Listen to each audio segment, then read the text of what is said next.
la problématique que c'est, ne serait-ce que pour réconcilier tout ça, quoi. Alors, ce qu'il faut aussi bien saisir, c'est qu'on a loisir de revenir, et en fait, c'est surtout ça. C'est quand on est, on va dire, au bord de tomber, parce qu'on fait de la mise en prod continue, à un moment donné, ce qui est important dans la démarche, c'est de pouvoir revenir en arrière. C'est d'avoir cette garantie et d'en être sûr. C'est pas ah oui, bon, bah, on sait à peu près ce qu'on a fait à l'étape d'avant, on va essayer de le refaire. Non, on a un mécanisme au moins autant automatisé qui permet d'appuyer sur un bouton et de dire on revient à la dernière version validée d'un point de vue opérationnel, hein, je veux dire. Pas il y a quelqu'un qui peut reproduire le WAR, le machin. C'est dire voilà, opérationnellement, on peut faire un revert. On a déjà prévu la démarche pour le faire. Alors c'est pas anodin, hein, c'est un vrai travail de fond parce qu'il y a la migration des données, il y a plein de choses qui rentrent en jeu. Ça peut être récupérer des snapshots de données. Donc là, on pousse la démarche à l'extrême en disant déploiement en prod continu. Bah, ça veut dire démarche à l'extrême. Ça veut dire que aussi on s'est gagné du temps sur d'autres choses avec la qualité qu'on a engendrée entre guillemets, parce qu'on se pose moins de questions. Et ben ce temps, on va l'investir sur encore plus de qualité sur la manière de revenir en arrière. Comment est-ce que je fais pour revenir à la version N-1 qui, elle, n'avait pas ce bug, ou pousser très vite la version suivante parce qu'on a la garantie qu'elle corrige le problème. Mais il faut avoir cette souplesse de pouvoir débrayer les choses.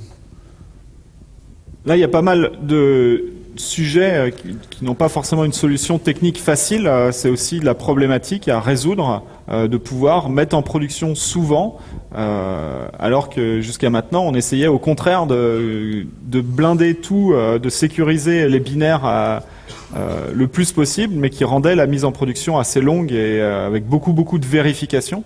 Donc il y a pas mal de principes là-dessus. Je pense, Arnaud, tu as quelques retours de pratique ou non, les retours sont effectivement sur la traçabilité, ça c'est ce qu'a dit Henri, c'est effectivement le point le plus important. Alors c'est vrai qu'aujourd'hui, dans les développements classiques, Maven privilégiait la release, puisque justement on pose des tags, donc on identifie clairement quelles sont les sources, quels sont les binaires associés, etc. Ça reste la manière la meilleure de faire et de suivre les informations. Ça n'empêche pas qu'aujourd'hui on est capable, alors Maven, même les autres outils de build, de tracer les données et les informations via les descripteurs. On peut injecter les numéros de version des sources utilisées pour créer les binaires, etc. Donc ça, c'est ce qu'on fait dans les applications aujourd'hui pour savoir d'où ça vient. Et c'est vrai qu'aujourd'hui, Maven est souvent référencé comme un frein dans le DevOps. Ça, j'ai souvent la question de, effectivement, le cycle de release, c'est compliqué. Alors effectivement, les gens, c'est pourtant 2 lignes de commande, mais ils ont du mal à automatiser. C'est quand même des choses qu'aujourd'hui on automatise assez bien, même dans un Jenkins. On a un plugin et on peut cliquer, faire une release d'un projet en 2 clics et passer à la version supérieure. Là où effectivement ça pose tout de suite problème, c'est quand on a une cascade de projets avec toutes les versions à gérer, les dépendances croisées, etc. Où on peut laisser bien sûr Maven faire certaines résolutions de dépendance en fonction du contexte et de ce qu'on a besoin, mais où les gens ont souvent peur que parce que j'ai mon projet final qui lui va dépendre de X librairie, en fonction des chemins, des versions qu'ils utilisent, ils vont pas avoir ce qu'ils veulent à la fin. Donc c'est vrai qu'aujourd'hui, les problèmes qu'on DevOps, ça va être déjà la traçabilité qui doit être assurée pour qu'on soit capable de reconstruire. Ça va être aussi donc cette capacité à revenir en arrière. Donc effectivement, de toujours savoir, de toujours avoir des processus de rollback sur les chaînes, donc notamment de mise en. Alors là ici, on fait pour jouer aujourd'hui à l'université sur la production directement. Moi, je sais que dans mon entreprise chez Exoplatform, on le fait pas comme ça pour de la production. Par contre, on le fait complètement sur de la QA. Là, sur la QA, ça a son sens, mais complet. C'est-à-dire que tous les jours, on a nos produits qui sont mis à jour, automatiquement déployés sur des plateformes dédiées, et donc les équipes de test, etc., sont capables de les tester, de les analyser, de jouer avec, etc. Petite question, c'est toujours le snapshot qui est déployé pour l'intranet? Alors ça, oui, en interne pour notre intranet qui utilise notre propre produit, oui, on est en snapshot, enfin en plus semi-snapshot, ça dépend des moments, mais oui, on est régulièrement sur des snapshots du produit parce qu'on teste nous-mêmes, on est nos propres utilisateurs de notre produit. Donc ça nous permet d'avoir nous-mêmes nos retours sur la plateforme.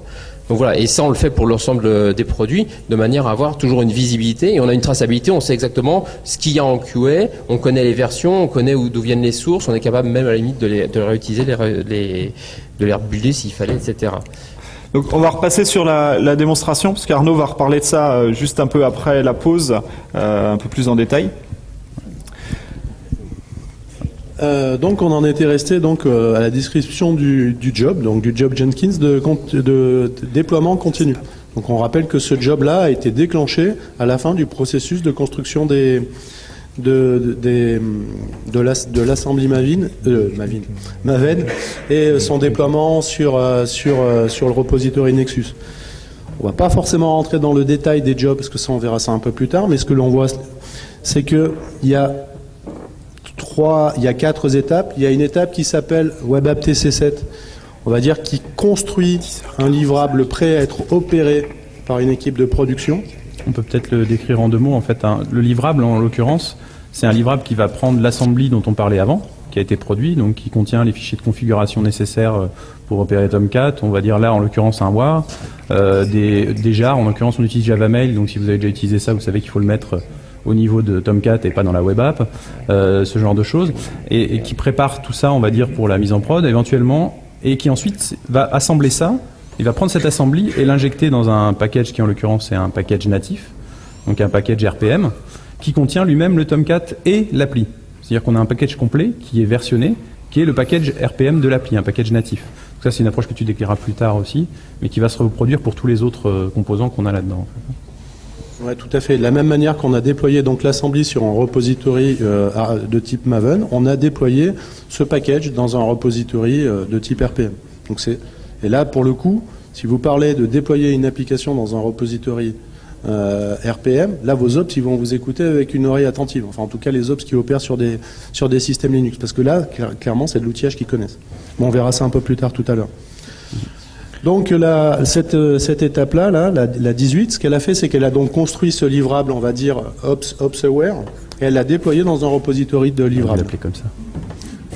L'étape suivante, ce qu'elle fait, c'est qu'elle se dit, je vais sur la machine on va dire de pré-production, j'entends bien votre remarque, on va dire sur la machine de pré-production, et j'arrête l'instance en cours. L'étape suivante, elle dit, voilà, elle demande globalement au système de dire, ok, mets-toi à jour, mets à jour cette application. Et la dernière étape, elle nous demande juste le redémarrage de cette application-là. Donc, on construit, on arrête l'existant, parce que ça ne sert à rien de l'arrêter s'il y a une erreur à la construction. Ensuite, on met à jour l'application et on redémarre le système. Si on fait un rapide focus, là, on regarde le temps que ça a pris. On va voir que ça a pris... comment on peut voir ça ? Voilà. Le processus de construction complet a pris 22 secondes. Donc ça veut dire que, limite, on peut voir que le processus de construction de l'artefact Maven a pris le double de temps. Donc c'est pas une course. Non, mais ce sont des métriques vraiment intéressants, au-delà du côté un peu blagounette ou pique de Maven prend plus de temps. Il faut voir ce qu'il fait aussi. Oui, il faisait plus. Non, le RPM en l'occurrence c'est pas le plus complexe de la chaîne de RPM, on va dire, mais c'est quand même intéressant parce qu'à un moment donné, si on est sur de l'optimisation, si on prend des livraisons de produits complexes, c'est pas celui-là où on a par exemple la migration d'une base qui prend 2 heures ou des éléments, voilà, une migration qui prend à chaque fois une livraison qui prend une journée. Donc on sent que le déploiement continu, on va quand même l'avoir un peu moins, ça va être on va l'avoir un peu plus dans les pattes, quoi. On va hésiter un peu plus avant de le lancer. Donc du coup, on va le lancer moins souvent, donc on va perdre l'objectif.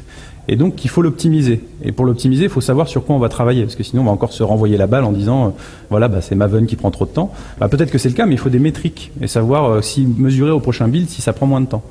Donc, la fameuse route d'Eming, plan, do, check, act, on vérifie, on mesure, et puis après, on agit.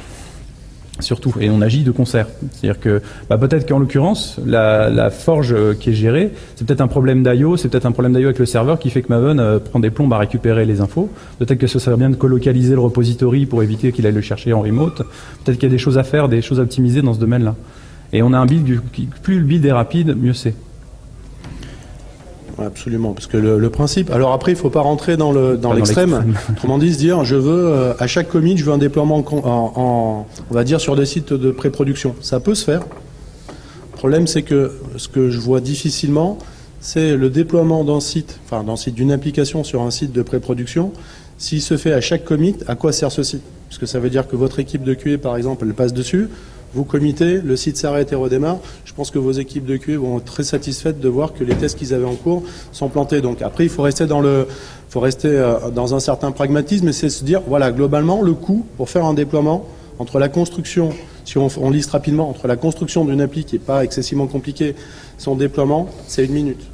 Donc on peut envisager différents systèmes, parce que ce qu'on a fait là en termes de déploiement, on peut effectivement faire du déploiement, on va dire, sur des instances qui servent aux développeurs, qui lui, réellement, sur le clic, il veut avoir une nouvelle instance qui démarre, mais rien n'empêche de déclencher ce déploiement-là sur un site pour les équipes de QA qui, eux, le veulent dans un mode nightly, ou éventuellement le veulent elles aussi sur demande. Donc on peut avoir du continu complet qui finit à faire du continuous deployment sur des serveurs qui sont utilisés par les équipes de dev, remettre la même stratégie pour les équipes de QA sur demande, sur le clic, et prendre, et c'est là que ça devient intéressant, reprendre la même stratégie sur des équipes sur des serveurs de production.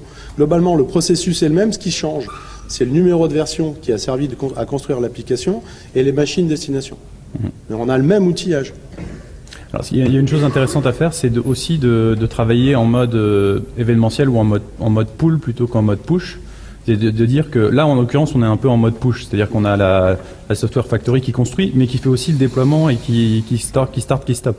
Ça serait plus intéressant que, en tout cas, les environnements de QA ou les environnements opérationnels reçoivent l'événement qui a une nouvelle version et puissent agir en fonction de cet événement. C'est-à-dire que, ou s'ils en ont besoin, aller chercher le livrable. Parce que là, du coup, on ne met pas de stress par le fait d'avoir rajouté. On peut avoir éventuellement un environnement qualifié développement ou bac à sable dans lequel on peut déployer en continu pour des tests de type développement. Mais peut-être que la QA, comme on disait, elle a lancé des tests fonctionnels qui prennent peut-être une journée ou 2 journées sur des très gros sites. Bah, évidemment, il ne faut pas, au milieu de ça, venir casser le bit parce qu'on perd la traçabilité. Donc à un moment donné, il faut que la QA puisse dire « Ah oui, bah, je vais prendre telle version et je pioche dedans. De toute manière, elles sont prêtes. » Le système est deployment ready, c'est-à-dire que tout est là. J'ai juste à prendre là en l'occurrence par exemple un RPM, je le déploie dans un système contrôlé, donc il n'y a pas de stress de ce point de vue-là. C'est ce qu'on fait nous par exemple dans la division mobile d'Exoplatform, où on a une structure de déploiement en continu sur la QA, donc pareil des applications mobiles, de manière à valider, à tester sur toute une panoplie de devices. Donc effectivement, pour pas être dans cette logique où on a du push en continu qui n'aurait pas de sens, aucun intérêt pour les utilisateurs, c'est effectivement lié à une modération. Et donc là pareil, c'est avec du Jenkins, avec du plugin de validation manuelle, où le responsable projet ou la QA peut valider le fait de déployer sur les devices à un moment donné telle ou telle version de l'application qui a été construite dans la journée ou dans les derniers jours. Voilà. Donc c'est les principes où effectivement on a la chaîne, elle est fluide, on pourrait la rendre automatique, ça n'a pas de sens de déployer en automatique sur ce genre de choses. Donc effectivement on la cadence via de la validation humaine.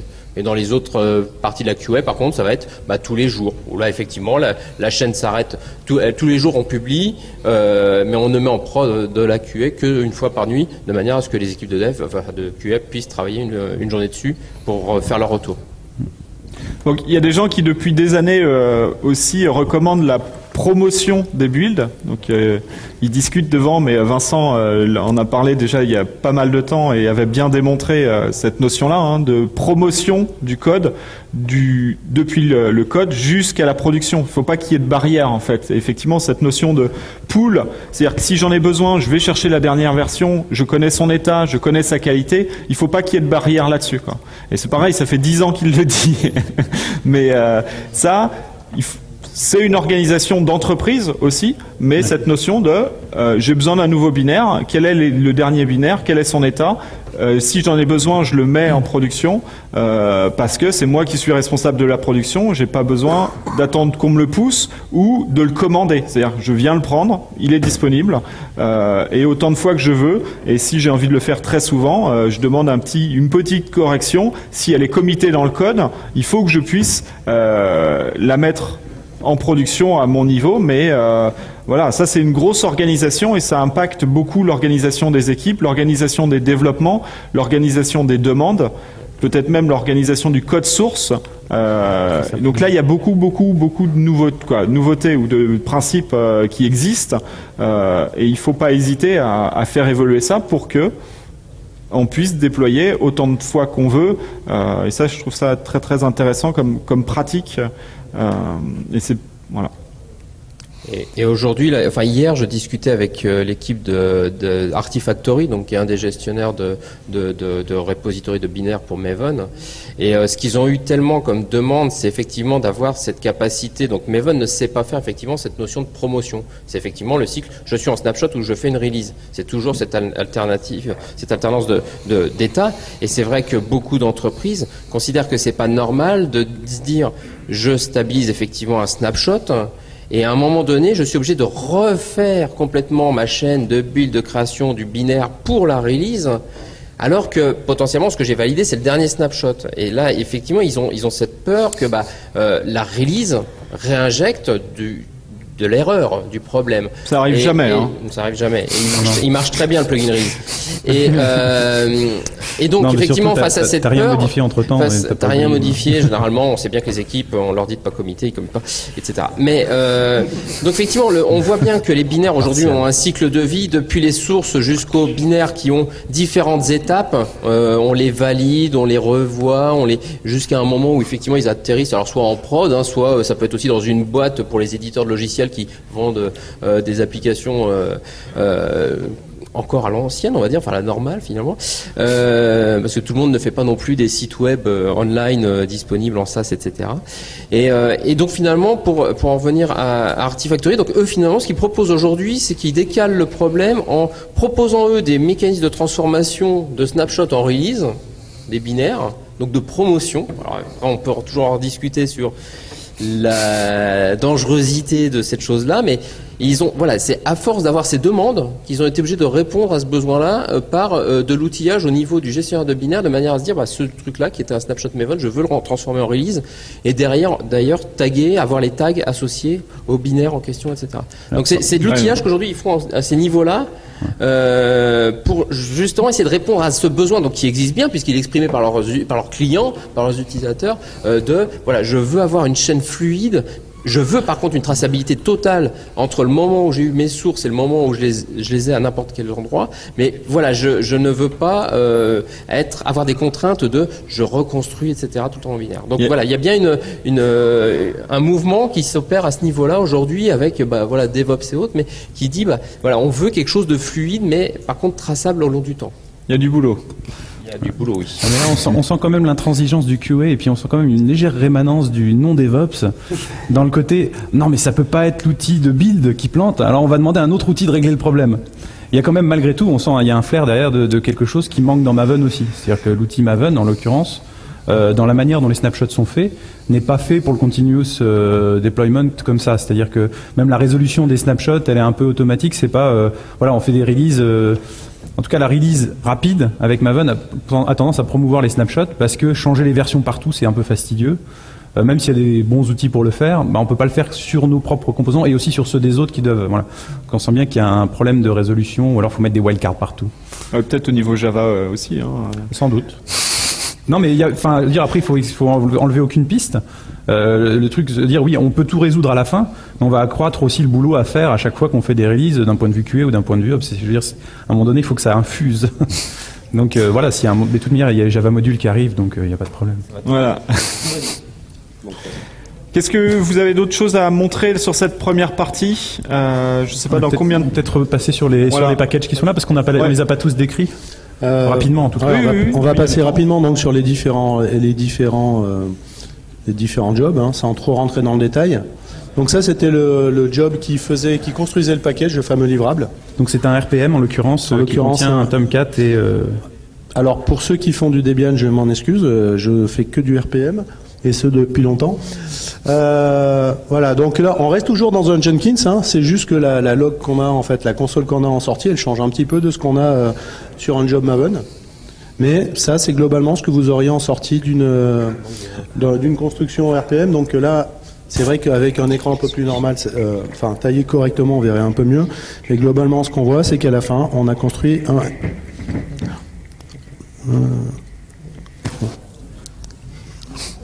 mieux. L'important, c'est ça. Successful. Non, blague à part, qui sait ce que sont les RPM ? ou qui ne sait pas, ou non, qui sait. Non, qui. Il y a quand même une bonne moitié de la salle qui sait peut-être pas ce que c'est. Donc en un mot, les RPM, enfin en quelques mots. Les RPM, c'est des packages natifs en l'occurrence qui marchent par sous ton contrôle sur Red Hat, CentOS, Fedora, OpenSUSE, SUSE. Et sur d'autres systèmes, et macOS en cours de travail aussi. C'est en cours. Et donc voilà, c'est des packages. Il y en a d'autres types de packages natifs comme Debian. Qu'est-ce que ça fait? Ça peut installer par exemple un Tomcat, mais aussi tous les fichiers dans tc6config nécessaires pour les opérationnels, tous les fichiers dans var. Enfin, ça va placer les logs au bon endroit pour que les opérationnels ou les outils de contrôle les comprennent. Donc ce genre de choses qui gênent, qui frictionnent un peu en général les développeurs, bah là maintenant elles sont visibles, c'est-à-dire qu'on sait ce que ça produit et surtout on peut avoir la main dessus. C'est ce qu'on déclara tout à l'heure, comment on peut le faire en fait. Oui, parce que on va dire que ça c'est une part du travail où il y a vraiment sur la table devant l'IDE, on a vraiment un Ops et un Dev qui travaillent ensemble. Donc limite l'Ops il vient avec ses contraintes qui sont des contraintes de production. Donc le RPM qu'il y a là, il fonctionnera probablement pas d'une entreprise à l'autre. Parce que les ops sont des contraintes diverses et variées, mais globalement, vous allez construire un package qui correspond 100% à votre exploitation. Et vous allez la faire avec les personnes des ops. Donc il y a un deuxième intérêt là-dedans, c'est qu'il y a du transfert de compétences. C'est que l'ops, quelque part, il va vous décrire l'écosystème dans lequel vous allez injecter l'application. Et le développeur, lui, il va commencer à lui expliquer l'application, ce qu'elle fait. Donc ça évite la fameuse rupture. J'ai entendu tout à l'heure avec plaisir gPSIL. Moi, c'est quelque chose que j'ai beaucoup connu à une certaine époque, gPSIL, notamment avec la livraison d'un projet de 3 à 6 mois. Il y a au moins une personne dans cette salle qui sait de quoi je parle.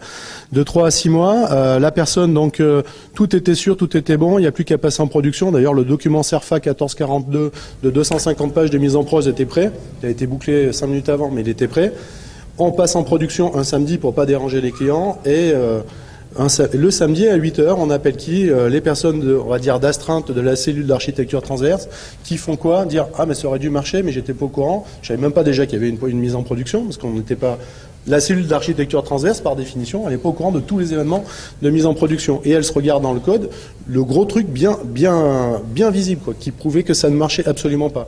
Et qui donc va faire la correction dans le code, va refaire un déploiement, rediscuter avec les équipes de production, et qui normalement attend le développeur, on va dire, peu vigilant le lundi, quand il revient de vacances. Avec une hache nordique. Bah, quand il revient de vacances, parce que très souvent, il sent le coup, donc il part une semaine, 15 jours en vacances. La piscine, c'est la piscine.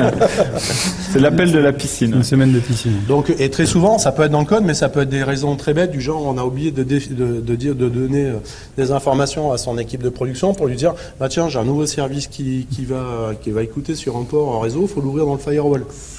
Tout fonctionne. L'application, elle est nickel. Vous sentez le biais opérationnel, là? Vous sentez que ça peut jamais être un opérationnel qui fait une erreur? C'est pas possible. Non, mais là, en l'occurrence, c'était ma vision du côté dev, des ressentis des équipes de prod. Après, je suis passé de l'autre côté. Encore deux, trois petites choses. On va bientôt faire la pause. On va montrer l'appli, donc là, c'est comme Bonaldi, on va voir si ça marche. On finit peut-être la liste des packages avant. On finit la liste des packages. Bon, alors Bonaldi plus tard. Donc on a vu qu'il y avait un succès, d'accord, on revient là-dessus. Donc on avait la première partie, là ça devient carrément compliqué. La première partie donc qui était de construire le package. La deuxième qui était d'arrêter l'application. Alors vous allez voir, c'est bête à manger du foin. On lui demande de s'arrêter, elle s'arrête. Elle s'est arrêtée en un pouillème de secondes. Effectivement, c'est pas un gros moteur fait par des sociétés entre 3 et 7 lettres qui cherchent plein de trucs, mais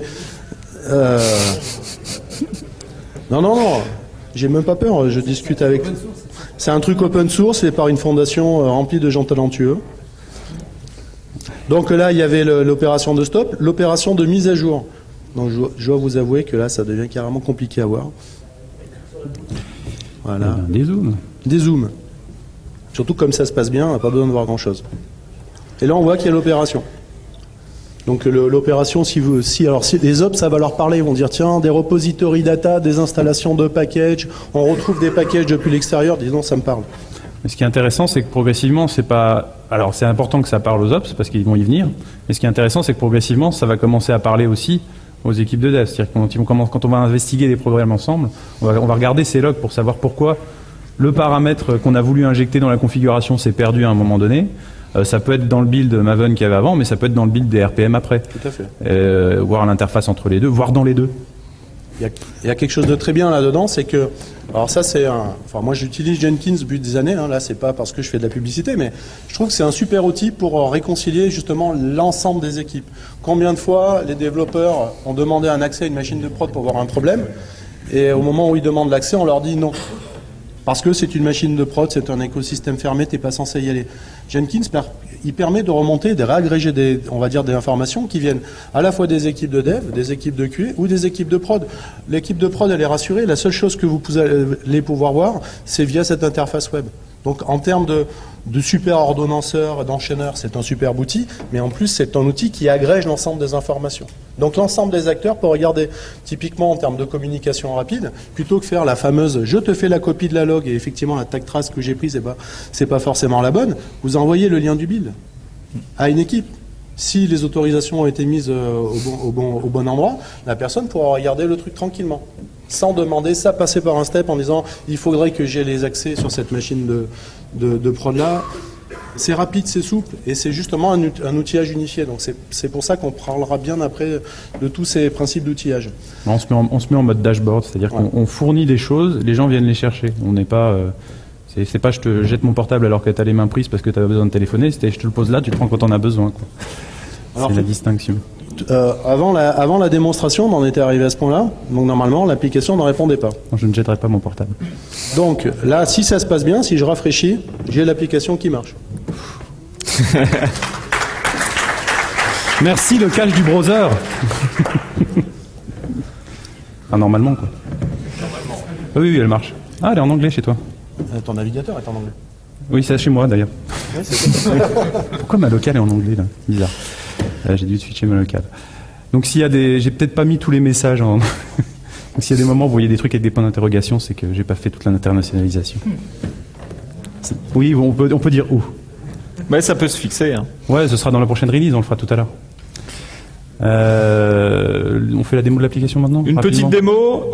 C'est pas lié à DevOps, mais c'est pour le contexte de ce qu'on va voir après. Alors, c'est fascinant. Hein. Précision, c'est que les sources de l'application sont pas disponibles pour l'instant parce qu'on les a développées entre nous. On est en train de discuter pour les ouvrir et les mettre à disposition de tout le cycle, y compris les jobs Jenkins qu'on a utilisés pour avoir tout ce cycle, tout documenté, les RPM, et de pouvoir utiliser ça. Donc ça, on est en finalisation. C'était pas pour la présentation, mais on va essayer de mettre ça en ligne après. À moins qu'on soit contacté par Facebook d'ici là, mais bon. Apparemment, ils ont de l'argent à acheter. Donc... À moins d'1 milliard, non. Même on veut pas moins. Ou le FBI. Ok, donc vous allez voir cette formidable application, elle est absolument pas basée sur un template de CSS et HTML qui existe sur le web. Hein. Non, je l'ai fait moi-même. Ouais. Est-ce qu'il y a déjà des utilisateurs dedans? Non, je crois pas. Bon, allez, on va enregistrer un utilisateur. Ah ouais, il va falloir que j'accède au mail. Bah, justement, on teste. Mais je vais pas mettre mon mail. Est-ce qu'il y a quelqu'un qui peut se connecter dessus et s'enregistrer? Nous avons un bêta-testeur au fond. Est-ce qu'il y a quelqu'un qui a du déjà réseau? fait, il a dit déjà fait. Bah, venez donner votre login, mot de passe. C'est qui a déjà fait? Venez, viens te connecter. Viens. Ça évitera d'avoir accédé au mail et compagnie. Bah oui, ça va peut-être casser. Ah non, t'as pas remis un document.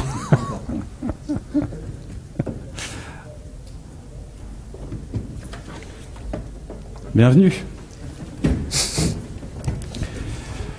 Ok. Ouais, donc s'il y en a qui essaient d'utiliser pas plus de 4 mégas pour l'instant, c'est une limitation par fichier. Par fichier, oui. Donc tous les CV, vous pouvez les mettre dedans, je les récupère, j'ai fait transmettre à qui de droit, il n'y a pas de souci. Oui, mettez que des choses qui sont libres de droit. Hein. C'est une démonstration. C'est des avocats? Donc le principe de l'appli, c'est qu'on a un stream public, un stream personnel, dans lequel on peut voir les fichiers qui ont été publiés ou qui sont personnels. Je vais devoir enregistrer un deuxième utilisateur pour pouvoir tout démontrer. Je vais le mettre direct dans la base? On peut le... On fera la démo après, peut-être. Je vais déjà montrer sans ça, on fera la démo complète plus tard, ça sera plus marrant. Donc le principe, c'est qu'on peut partager des fichiers, les rendre publics, privés ou protégés. Okay, donc en public, les fichiers sont visibles à tout le monde dans le canal public. Donc le principe de départ, c'était de se dire ça peut servir plutôt en intra-entreprise que de libérer sur le net, parce que sinon on va avoir les cavaliers de l'Adopi sur le dos, je pense. On va dire à juste titre. Donc ici, on va avoir ce canal public où toutes les personnes qui mettent des fichiers publics vont être publiées, sachant que ces fichiers sont publiés avec une fenêtre de temps. Il y a une expiration. C'est pas des fichiers qui sont là indéfiniment. Donc vous allez voir, quand on upload un fichier, on dit je veux que ce fichier soit gardé pendant 1 minute, 1 heure, 4 heures. Pardon, on avait laissé 1 minute parce que c'est ce qui nous servait pour les tests. Objectivement, on pourrait l'enlever. Je sais pas s'il y a beaucoup de gens qui veulent partager un fichier pendant 1 minute. Donc l'interface de partage ici, soit vous aurez un bon gros warning dégoûtant qui, je crois d'ailleurs, a des points d'interrogation parce qu'il y a un message qui manque, mais c'est pas grave, il est explicite quand même, qui dit que vous n'avez pas l'API FileReader dans votre browser, donc utilisez celui qui est là-bas. Sinon, vous pouvez faire un drag and drop d'un fichier ici. Voilà, je vais pas faire le drag and drop parce qu'il faudrait que je ferme le browser et tout, ça serait un peu moche. Mais vous pouvez tester si vous voulez, ça marche. Je vais partager, comme je suis un peu égocentrique, narcissique, je vais partager ma tronche. Tac. Et puis je vais mettre pendant 1 heure, parce que sinon on va partir tout de suite pendant la démo. Ok, donc ma tronche est là. T'es en train de t'enregistrer? Ma tronche est là. Pour l'instant c'est privé, il n'y a que moi qui peux le voir. Alors évidemment, sans deuxième utilisateur, on vous montrera tout à l'heure, je ne peux pas vous le montrer, il n'y a que moi qui peux le voir, mais croyez-moi, c'est vrai. C'est un fichier avec son content type qui a été stocké, qui a été partagé par pas moi. Donc finalement, je ne suis pas narcissique, puisque c'est pas moi. J'ai juste un fan déjà. C'est cool. Donc je peux le supprimer, mais ça va beaucoup écourter ma démonstration. Je peux le protéger. Donc protéger, là en l'occurrence, si je fais une copie du lien que je l'envoie à quelqu'un, c'est comme s'il était public, mais il n'apparaît pas dans le canal public. Si vous avez déjà utilisé Picasa, c'est le principe des albums qui sont protégés. On peut envoyer le lien d'album à quelqu'un, il peut l'ouvrir, mais il n'apparaît pas dans les recherches. On peut mettre le fichier en mode privé, on en sort, et en mode public, et là il passe dans le canal à côté. Il n'y a évidemment que moi qui ai des opérations de modification sur ce fichier. Si je mets le fichier en privé, à nouveau, ici j'ai la possibilité ensuite de dire add buddy. Le problème c'est qu'il n'y aura peut-être absolument personne. Ah, si, t'es déjà dedans. Oui, mais tu t'es pas enregistré, mais je peux déjà te le partager. Au pire, tu le verras pas parce que tu seras pas logué. Donc là, j'ai partagé ce fichier avec quelqu'un. Donc si lui se connecte, il va le voir non pas dans son canal public, mais dans son canal personnel, comme partagé par moi. Non. Magie. Pas du tout le bon... Ah, t'es pas en mode duplique. T'as partagé quelque chose en public? Oui, bah je sais ce que c'est. Ah oui, mais alors là, franchement, quelle idée de mettre des accents. Oui, c'est un bug qu'on a vu hier, c'est pas grave. On le fixera tout à l'heure. C'est vrai en plus. Donc la pause, c'est dans 2-3 minutes. Hein, on va... D'ailleurs, si il y a des personnes qui veulent nous aider à venir le débugger après, on pourra faire un déploiement en live des débugages et tout. Oui, bah...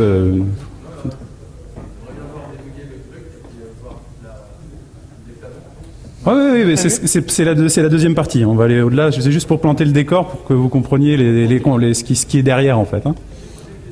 Oui. Comment est-ce que vous faites? Vous avez des tas d'environnements,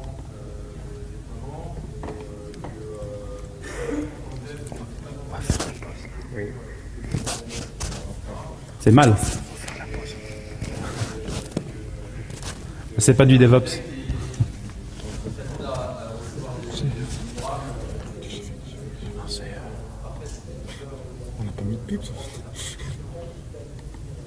On fait pas ça. C'est pas qu'on fait pas ça. On va peut-être répéter la question, pardon, parce que donc que fait-on si j'essaie de la restituer en cours en fait. S'il y a des architectes qui s'attendent à des livrables particuliers, on va dire particulièrement normés pour des environnements complexes avec plein d'environnements que les développeurs ne connaissent pas, comment est-ce qu'on fait pour contrôler ce qu'on livre en fait, c'est ça?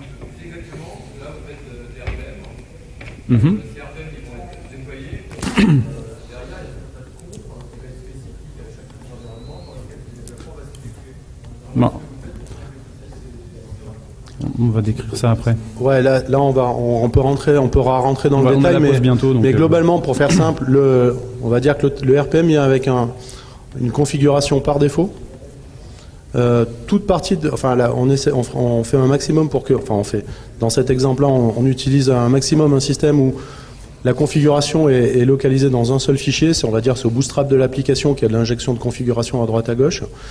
Et je dirais pour des gens qui ont des problématiques de large déploiement avec du spécifique, il y a des solutions qui existent, qui sont compatibles avec RPM, comme Puppet ou Chef. Là, il faut pas, je veux dire, après il y a deux problématiques. Je veux dire, la problématique de CD, elle s'adresse effectivement, elle couvre du développement jusqu'à la production, mais quand on commence à devoir adresser, alors j'entends bien la problématique, on va dire, d'application, on va dire par exemple la même application peut-être pour des clients différents avec du paramétrage particulier. Là, ça peut être fait qu'au niveau de, on va dire quelque part des équipes de production. Mais même cette, on va dire cette configuration, elle peut être injectée par d'autres mécaniques. Si ça vous intéresse de regarder comment on peut faire ça avec du RPM, je vous montrerai, c'est vraiment très simple. Quelque part, on peut avoir des RPM qui sont déclenchés à l'installation d'autres RPM. Donc typiquement, si j'ai du spécifique sur une machine, configuration Toto et configuration Tata, quand j'installe mon package, les packages Toto et Tata vont voir qu'il y a quelque chose qui a changé, et ils vont revenir potentiellement pour faire une modification de l'existant, de tout ou partie en fait. Ça, c'est une des richesses des hooks qu'on trouve dans le RPM. Mais c'est quelque chose qui est adressable. Ça peut être adressable limite avec des outils comme Chef, Puppet ou d'autres outils, mais juste en écosystème RPM, ça peut se faire. Ok, on va faire la pause. Donc on vous présente après des outils. Et retour 11h20. On aura tout le détail donc de la... Merci. Maintenant, c'est pas Press Spring, c'est qu'un exemple. Pardon ? Hop, on va recommencer. Donc, tout le monde est là ? On a une bonne heure. Tu la mets en plein écran ? Qui n'était pas là à la première partie ? Ouais. J'attendais que tu sois en plein écran. Bon, bah, vous passerez voir ces messieurs pour le résumé. Donc, on va pas refaire le résumé des principes DevOps. On t'est passé directement ? Oui, c'est bon. D'accord. Donc, Arnaud va vous présenter un petit retour de ce qu'on peut faire quand on veut les meilleurs outils pour votre budget. Ensuite, Gildas présentera un petit outillage qu'on a utilisé dans l'application sur les profils Spring. Henri vous présentera un peu plus en détail les packaging RPM et des exemples avec notre code. Et puis, selon le temps qui restera, quelques petits débats ou sujets de discussion, notamment sur les outils au niveau du monitoring, mais on n'aura pas forcément le temps. On va voir un peu comment ça se passe. Et puis de toute façon, c'est ouvert aux questions, c'est une université. Le but du jeu, c'est savoir ce que vous voulez voir. Les sources seront très probablement disponibles sous peu. Et puis après, les débats pourront continuer sur le sujet. Donc voilà. Arnaud, live. C'est parti. Donc sur la partie outillage, en fonction de votre budget, alors effectivement on a tous des budgets qui peuvent être différents. Le budget, ça peut être le budget soit logiciel, soit surtout le budget humain. On arrive quand même de nos jours à avoir pas mal d'outils qui sont de qualité en open source pour faire la gestion des développements logiciels. Donc nous chez Exo, on utilise un certain nombre d'outils. Alors les gestionnaires de sources, on était sur Subversion jusqu'à il y a quelques jours. On est en train de passer à Git, et spécialement GitHub, pour plein d'aspects communautaires et plus de simplification en termes de gestion des repos Git. Aujourd'hui, il y en a beaucoup d'entre vous qui sont déjà sur Git. Ah, je suis impressionné. Ouais. Qui n'est pas satisfait. Qui n'est pas satisfait de Git? Ah voilà, personne. Voilà. Mais en gros, c'est vrai qu'aujourd'hui, Git, c'est un très bon choix en termes de gestionnaire de version. Après, faut pas aller dedans forcer ou pousser par la vague. Ça reste un outil qui peut apporter des choses meilleures par rapport à Subversion, mais il faut le faire avec manière et la forme qui est nécessaire, de manière à l'exploiter comme il faut dans l'entreprise. Ça demande quand même des compétences à acquérir. On migre pas d'un Subversion à un Git juste en claquant des doigts. C'est un peu plus compliqué que ça, et c'est pas je parle pas de la partie technique, mais vraiment de la partie organisationnelle et humaine de la migration. Gestionnaire de binaires, donc d'artefacts. Alors ça peut être Maven ou n'importe quel autre système d'ailleurs. Chez nous, on utilise Nexus. Qui effectivement on a la chance de ne pas le payer trop cher dans notre cas, qui c'est pas le cas pour de vrai. Vous avez quand même des bonnes solutions open source. Bon, Archiva. Olivier, tu es là. Il y a Archiva qui tourne quand même très bien aujourd'hui sur les nouvelles versions. Il a quand même regagné du punch par rapport à ce que c'était il y a quelques années, même sur. Donc il y a Archiva et vous avez aussi Artifactory. Je ne sais pas s'il est là. Je l'ai pas vu. Sur la gestion des artefacts, sachant que selon vos besoins, vous avez même des solutions online comme Artifactory Online, si vous n'avez pas besoin de hoster, qui se couple d'ailleurs avec du CloudBees si vous voulez gérer votre force directement en externe. C'est bon. J'ai fait les pubs pour tout le monde, c'est bon. Ok. Pour la partie intégration continue, donc chez nous c'est du Jenkins. Le fait d'être committeur, ça aide un peu aussi. C'était historiquement Hudson. Il y en a d'autres. Vais-je parler de Continuum? Oui, si, il y a Continuum. Emmanuel est dans la salle. Donc il y a Continuum en open source. Sinon, il va me frapper. Sinon, des produits concurrents et payants, vous avez Bamboo, qui est quand même un très bon logiciel. Il faut payer le prix, mais effectivement, il est quand même vachement bien fichu, malgré que j'aime Jenkins, faut l'avouer. Et celui de JetBrains aussi, qui est pas mal non plus, TeamCity, qui marche bien. Gestionnaire de bug tracking ou d'issue, Jira. Alors, c'est effectivement payant aussi, mais il a quand même un niveau de service. Alors notamment si vous faites du Scrum, vous avez des plugins pour faire du Scrum, des choses comme ça. C'est vrai que nous, on est quand même dans une démarche agile. On a des besoins, on est distribué. Donc chez Exo, on a quand même des locaux un peu partout dans le monde. Donc on a cette problématique de pouvoir voir l'avancement des équipes et le fonctionnement agile. Donc c'est vrai que les dashboards papier, c'est ce qu'il y a de mieux, on peut pas le dire, avec des post-it. Mais quand on a des problématiques de distance, c'est vrai que de l'avoir une version électronique, ça reste le plus efficace. Gestionnaire de revue de code, Crucible aujourd'hui avec Fisheye.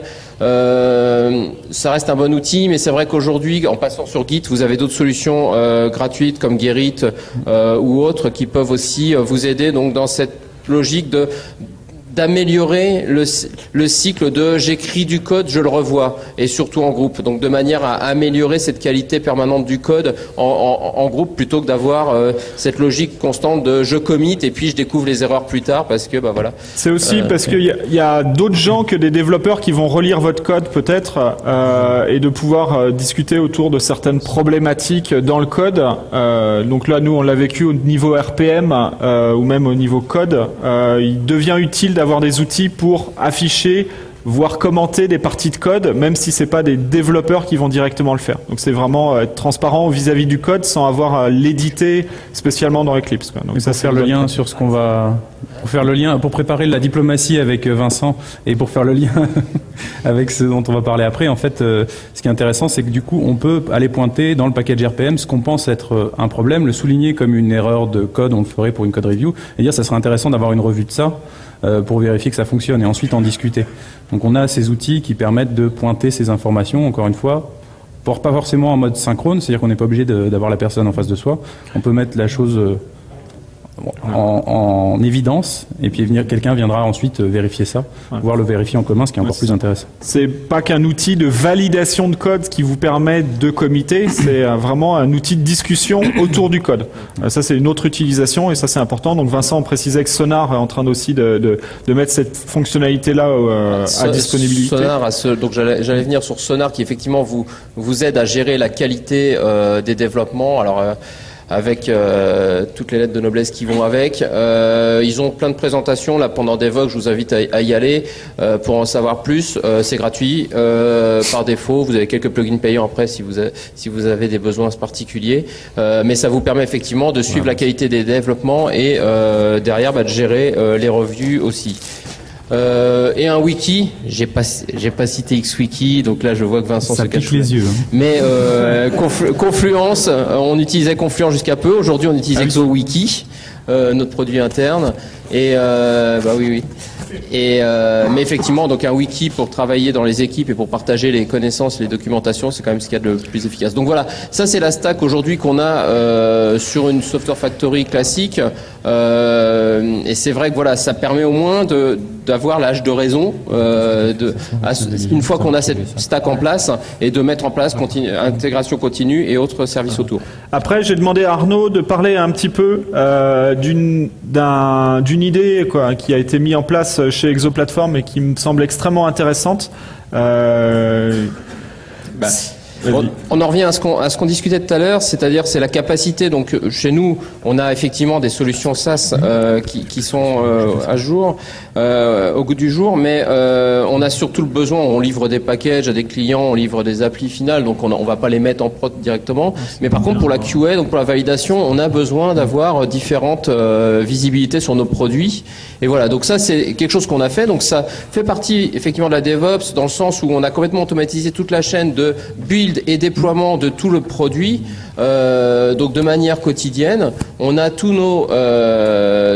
nos applications avec leurs branches de maintenance qui sont automatiquement déployées sur une plateforme. Alors, on n'a même pas mis en place sur cette plateforme aujourd'hui, c'est même pas du Puppet ou même du RPM ou quoi que ce soit, hein, c'est des script shell, etc. Mais c'est du Jenkins par contre. Donc, comme quoi, on n'est pas obligé d'aller obligatoirement dans de l'outillage extrême pour faire des choses simples et aller dans la mouvance de l'automatisation et de rendre ce service à l'équipe, alors de dev, de QA ou autre. Et voilà. Et donc, dans notre cas, on se retrouve avec une simple page qui va nous lister tous nos services qu'on a en ligne chaque matin. Et le besoin de traçabilité, donc on a tout archivé, quelles sont les archives des produits qui sont déployés, ils peuvent les télécharger en local pour le retester s'ils découvrent des problèmes, etc. Ils ont les numéros de version, techniquement ils peuvent aussi aller chercher les numéros de version du Subversion, enfin à l'époque du Subversion dans les artefacts, etc. Ils ont accès aux logs des différentes applications, ils ont accès aux consoles JMX, pour pouvoir analyser ce qui se passe en live dans l'application, pour monitorer ou voire même activer, désactiver des choses dedans. Voilà. Donc ce sont les genres de choses.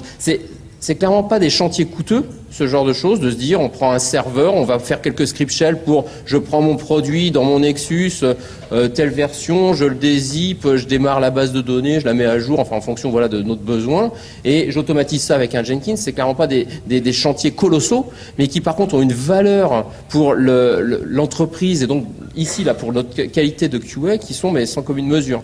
Voilà. Là, ça c'est très très intéressant dans le sens où si vous pouvez pas mettre en production en permanence jusqu'au client final, il y a un élément où on peut s'arrêter, quoi. Il faut aller jusqu'au maximum. Et là, chez Exo, moi, ce qui m'a plu sur cette dynamique-là, c'est de mettre le maximum à disposition des utilisateurs internes des dernières versions du produit en permanence avec toutes les informations qui sont liées, quoi. Donc ça c'est une pratique qu'on n'ose pas forcément faire, on voit pas l'intérêt voilà, ça peut se perdre, mais c'était un exemple de mise en pratique de DevOps, pas forcément jusqu'à la prod, mais il y a de la place pour mettre en pratique ces systèmes-là.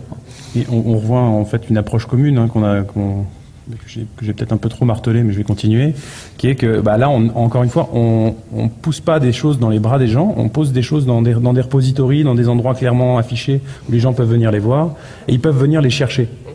Donc c'est mettre à la disposition d'eux et les gens après intègrent ça dans leur propre workflow. On n'est pas intrusif sur leur manière de travailler, ils vont les changer progressivement et c'est comme ça que les choses mutent. C'est rendre les choses visibles progressivement. Par contre, pour le choix de la police, c'est un peu petit, un peu flou par endroit. Oui, je suis désolé. C'est pas très la visible. Capture d'écran.